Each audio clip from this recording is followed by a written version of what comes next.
Pinalayas ko si Papa sa bahay namin.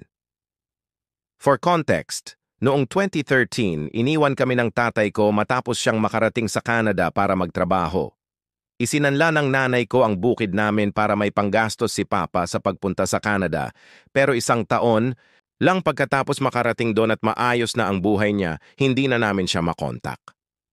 Hindi na rin nabayaran ni Mama ang pagkakasangla ng bukid dahil tumigil si Papa sa pagpapadala ng pera. Ang huling balita namin sa kanya ay may bago na siyang pamilya sa Canada. Nagmamakaawa pa kami sa mga kapatid niya na tulungan kaming kausapin si Papa, lalo na sa pagbabayad ng mga utang na nagawa dahil sa pag-ayos ng mga papeles niya papuntang Canada. Pero binaliwala lang kami at sinabing hayaan na raw si Papa dahil may iba na siyang pamilya sa abroad.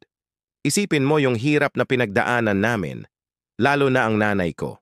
Nagkasakit si Mama sa puso dahil sa sobrang stress na idinulot ni Papa. Ako at ang kapatid ko ay nag-aaral noon at ang bunsong kapatid namin ay 2 years old pa lang. Wala kaming ibang mapagkukunan, kaya nagtayo si Mama ng maliit na kantin malapit sa school. Pero dahil sa sobrang pagod at stress, nagkasakit siya at napilitang magsara ang kantin. Naging working students kami ng kapatid ko para makapagtapos ng pag-aaral at makatulong kay Mama. Ngayon na medyo maayos na ang buhay namin, biglang nagpakita si Papa sa bahay at humihingi ng tulong. Inilihim ito sa akin ni Mama dahil alam niyang galit ako sa kanya. Nagkataon namang nasa bahay ako nung dumating siya, kasama pa ang mga kapatid niya. Nang makita niya ako, umiiyak siya at gustong yakapin ako. Pero umiwas ako at pinalayas ko sila. Nagalit pa ang kapatid niya at minura ako dahil daw wala akong respeto at kahit ano pa raw ang mangyari, tatay ko pa rin siya. Pero wala akong pakialam, pinalayas ko sila.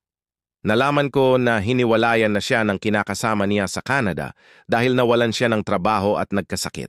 Wala na rin siyang natirang ipon dahil siya pala ang nagpapaaral sa mga anak ng kabit niya sa Pilipinas.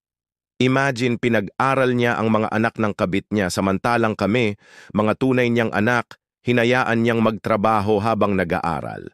Ngayon, wala na siyang malapitan kaya bumalik siya sa amin. Humihingi siya ng tawad pero sinabi ko na hindi ko siya mapapatawad.